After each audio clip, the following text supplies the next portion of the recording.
Assalamualaikum warahmatullahi wabarakatuh. Baik, saya lanjutkan sedikit lagi ya. Jadi untuk masalah definisi bid'ah, ya itu seperti yang saya sampaikan sebelumnya itu ada banyak ya.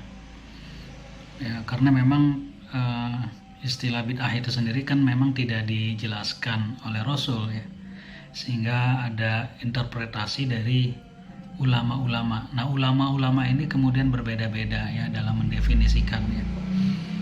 Ya, definisi yang pertama misalkan contoh dari ulama salaf yaitu Imam Syafi'i yang hidup sekitar abad kedua ya Hijriah.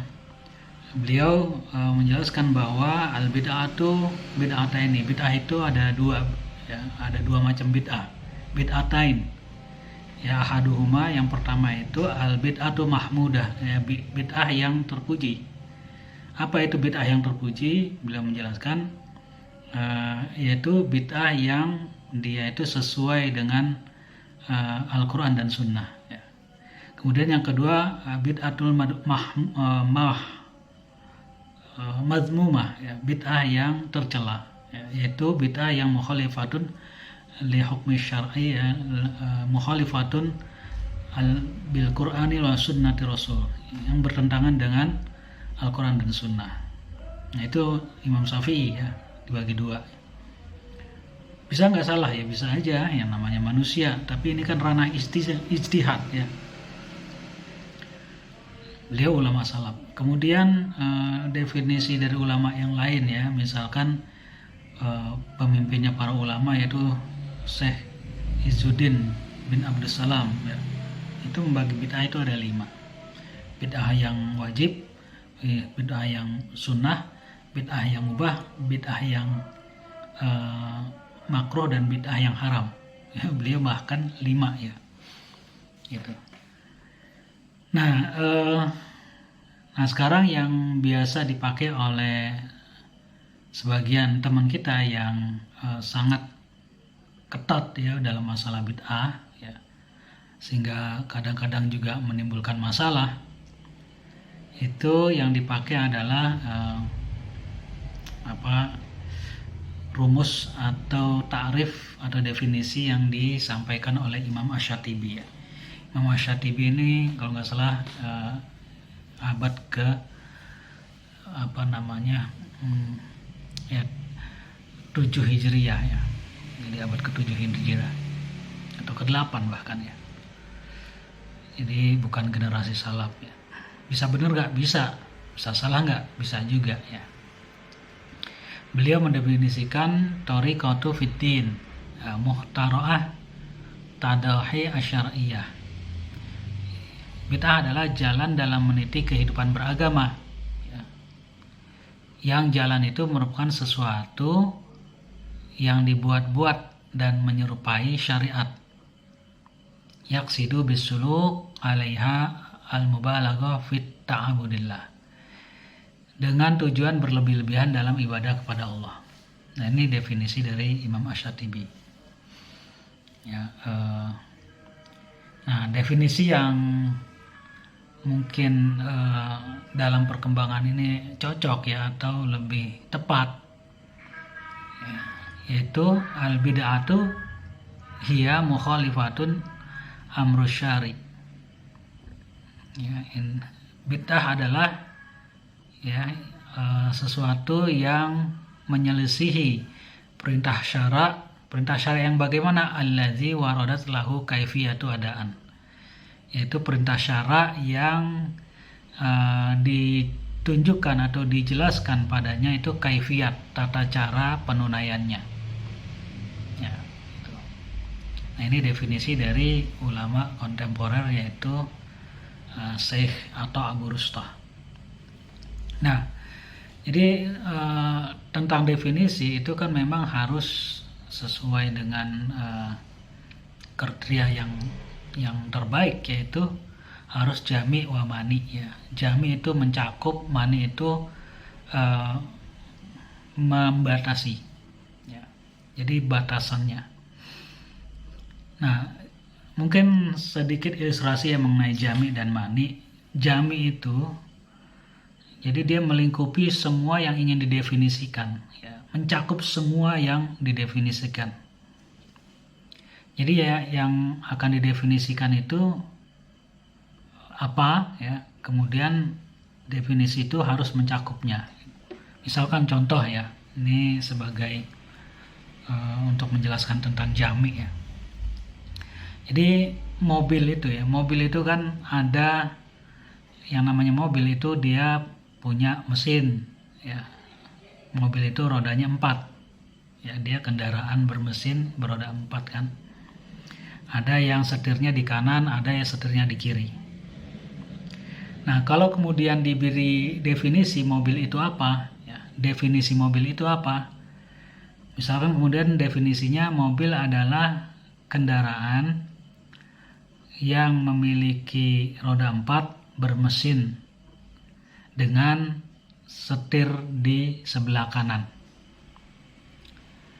Nah, maka definisi ini itu tidak mani ya. Tidak jami ya. Kenapa tidak jami? Karena dia menyebutkan bahwa mobil itu ya adalah kendaraan beroda 4 dengan mesin di mana memiliki setir di sebelah kanan. Nah, jadi definisi ini cuma mencakup yang setirnya di sebelah kanan saja ya. Ya kan?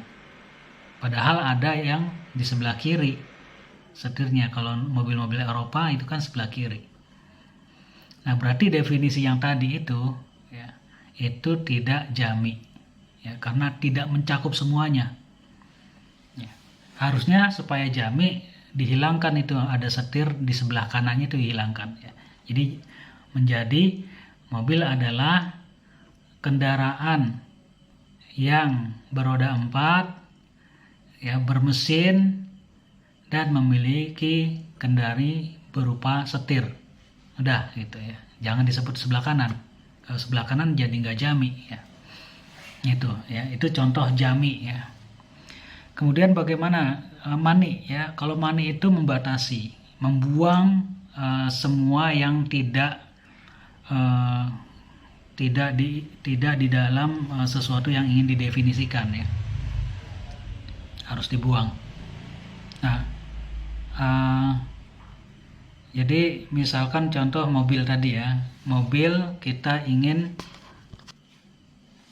ya, misalkan untuk mendefinisikan mobil ya, dia mendefinisikan mobil adalah kendaraan yang memiliki roda dan memiliki mesin. Nah, definisi ini ya, kendaraan yang memiliki roda dan memiliki mesin itu tidak mani ya, karena unsur-unsur yang tidak ingin didefinisikan tuh masuk semua gitu ya, karena disebut kendaraan yang memiliki roda dan bermesin, maka di situ selain mobil masuk juga tuh sepeda motor masuk, karena sepeda motor bermesin juga dan memiliki roda ya. Berarti definisinya itu keliru. Kenapa? Yang ingin didefinisikan adalah mobil, tapi kemudian di dalam definisi itu masuk tuh motor masuk gitu kan ya. Mungkin juga truk masuk, mungkin pesawat terbang juga masuk karena punya mesin dan juga punya roda gitu. Nah, ini tidak mani ya, tidak mani. Nah, definisi yang terbaik adalah yang jami dan mani gitu.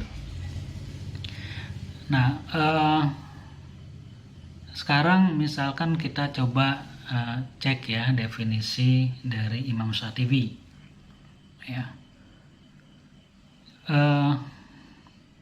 Jadi di sini disebutkan thariqatun fiddin ya, mukhtara'ah tadau syar'i, jalan dalam meniti kehidupan beragama, yang jalan itu merupakan sesuatu yang dibuat-buat. Nah, di sini masih ada samar nih ya, dari definisi ini samar ya. Ini bisa jadi definisi kalau kemudian diterapkan itu dia nggak jami dan juga tidak mani gitu. Ya. Jadi misalkan thariqah fiddin, ini batasannya apa gitu ya, lingkupnya apa, batasannya apa, itu masih perlu penjelasan lagi gitu ya. Jadi ini terlalu umum ya. Jadi definisi ini jadi nggak memenuhi nih jami dan maninya ya. Within ya, agama. Nah, agama di sini apa ya, itu kan harus dijelasin lagi tuh ya. Kalau agama itu kan semuanya agama ya, semua permasalahan itu permasalahan agama ya, bukan cuma ibadah doang. Jadi akidah, keyakinan, keimanan itu masalah agama. Masalah ibadah ya, sholat, puasa, zakat itu agama. Masalah berpakaian itu juga agama ya. Masalah makanan dan minuman itu juga masalah agama ya. Thoriqun fid din. Nah, din di sini apa? Agama ya. Agama itu semuanya dong ya, semuanya. Berarti kalau misalkan definisinya ini, maka semua ya yang baru ya, yang tidak ada di perintah Rasul itu semuanya bid'ah ya, semuanya. Semua perkara, bukan cuma perkara ibadah aja ya, tapi perkara muamalah ya, perkara makanan dan minuman ya, itu bid'ah ya. Nah, kemudian ya di sini yang merupakan sesuatu yang dibuat-buat dan yang menyerupai syariat. Nah, menyerupai syariat itu seperti apa? Ini juga perlu penjelasan lagi ya. Nah, mungkin kalau penjelasannya adalah yang menyerupai syariat itu adalah satu aktivitas ibadah yang satu aktivitas yang tidak ada di zaman Nabi, kemudian punya tata cara sendiri gitu ya, punya tata cara sendiri ya. Misalkan sholat apa, dibikin sholat apa, misalkan sholat kalau sholat gerhana kan ada ya, sholat gerhana ada ya. Sholat misalkan sholat kalau di langit suka ada bintang berekor, itu apa ya, lupa saya itu, galaksi ya, komet ya, komet. Misalkan ada komet, wah kemudian dibikin sholat komet ya, sholat komet. Sholat ya, itu kan ada tata caranya ya kan. Sholat ada tata caranya. Apa itu? Yang wajib ada sholat zuhur, asar, maghrib, isya, subuh gitu. Itu sholat ada waktu-waktunya ya. Inna sholatat kanat kitabal mauquta ya. Sholat itu ya adalah waktu-waktu yang telah ditentukan. Zuhur, asar, maghrib, isya, subuh udah ditentukan gitu ya, sholat itu. Kemudian duha ya kan, pada waktu duha. Sholat lail pada waktu malam. Sholat gerhana, khusuf dan kusuf itu pada saat gerhana. Sudah ditentukan waktunya kapan gitu ya. Nah, kalau sholat di luar apa yang ditentukan ya, itu berarti bid'ah. Itu sholat komet itu bid'ah ya.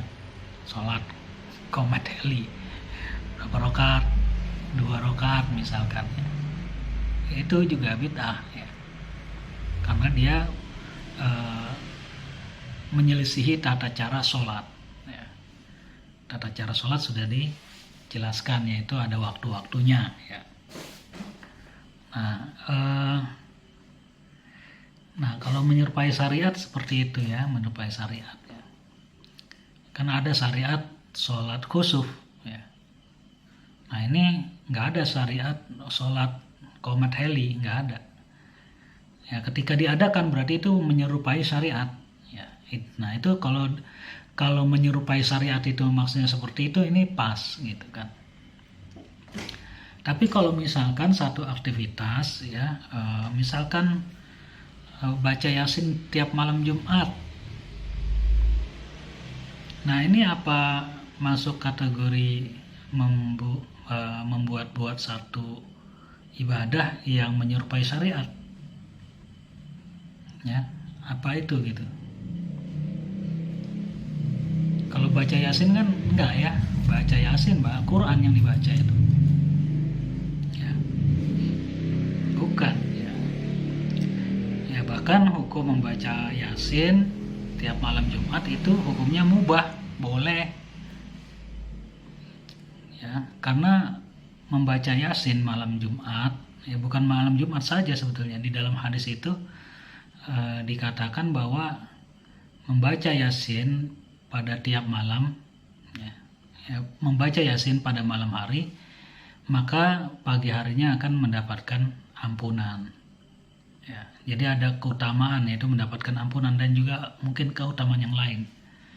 Ya, hadis ini sahih ya, dan ini dinukil juga di dalam tafsirnya Ibnu Katsir ketika menjelaskan surat Yasin. Ya.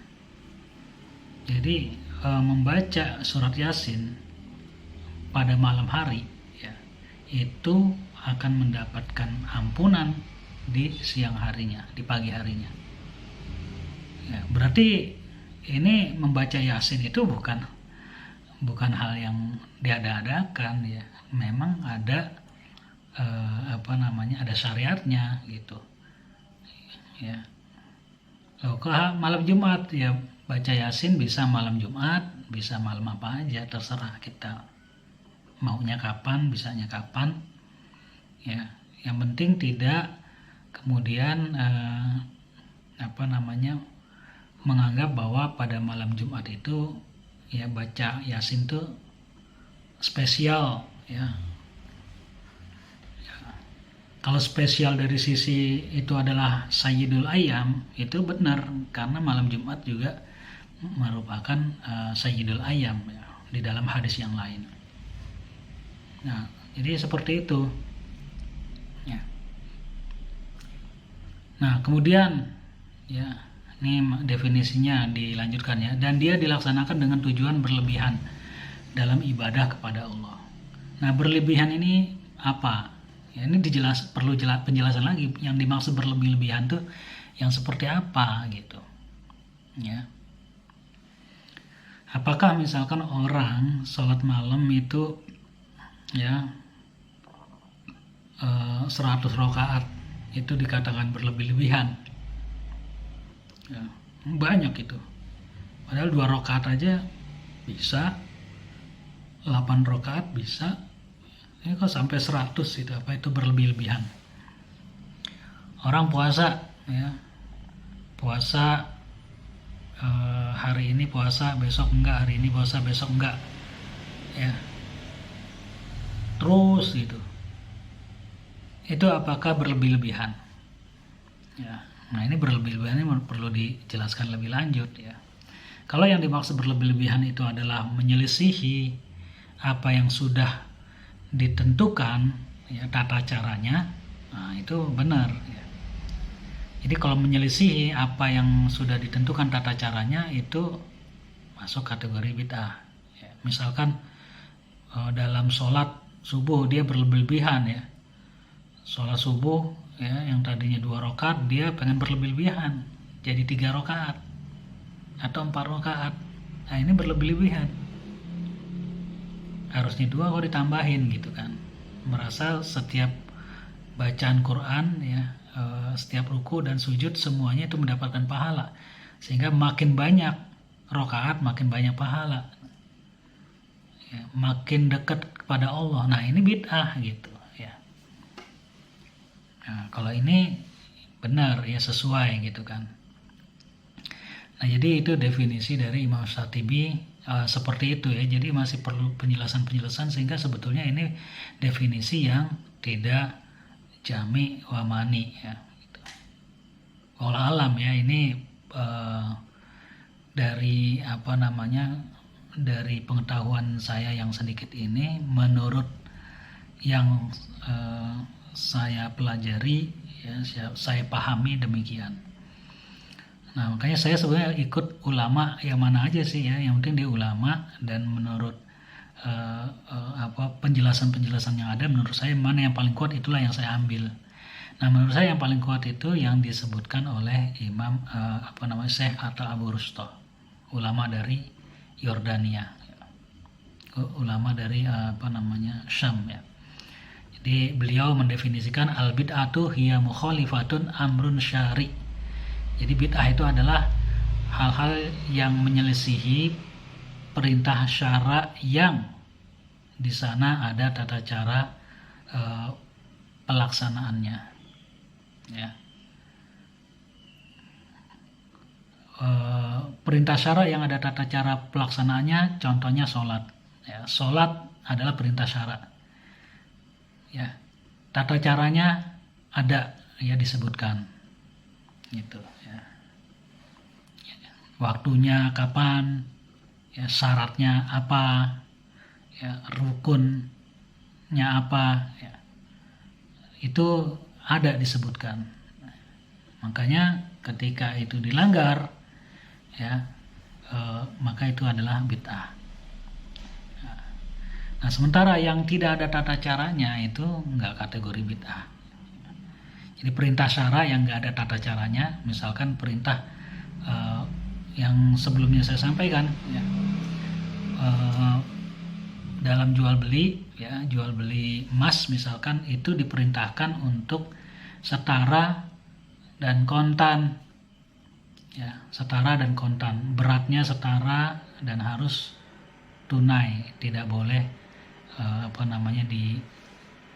jadi harus tunai satu majelis ya, tidak ngutang ya, salah satunya nggak boleh begitu.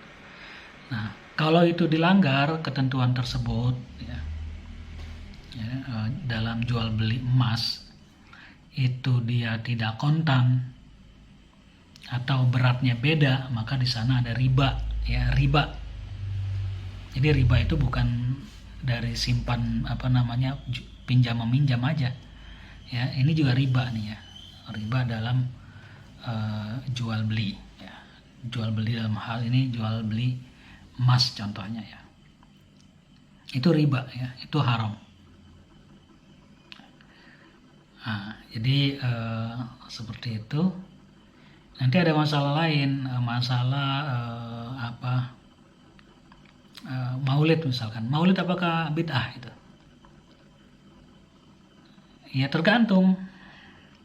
Kalau maulid itu dia seperti ibadah ya, di mana ada tata caranya, ada rukun-rukunnya gitu, maka itu bisa kategori bid'ah ya. Tapi kalau misalkan nggak ada tata caranya, maka itu enggak ya. Misalkan kalau dalam acara maulid itu pokoknya acara ini harus dilaksanakan pada tanggal 12 Rabiul Awal, kalau enggak sah misalkan ya. Kemudian dalam acaranya itu urutan acaranya harus A dulu, nggak boleh B. Jadi harus A, kemudian B, kemudian C, kemudian D. Kalau D-nya di awal nggak sah, harus diulangi. Nah, kalau ada tata cara model seperti itu bisa kategori bid'ah ya. Karena ada aturan-aturan kayak gitu, ada tata cara seperti itu ya.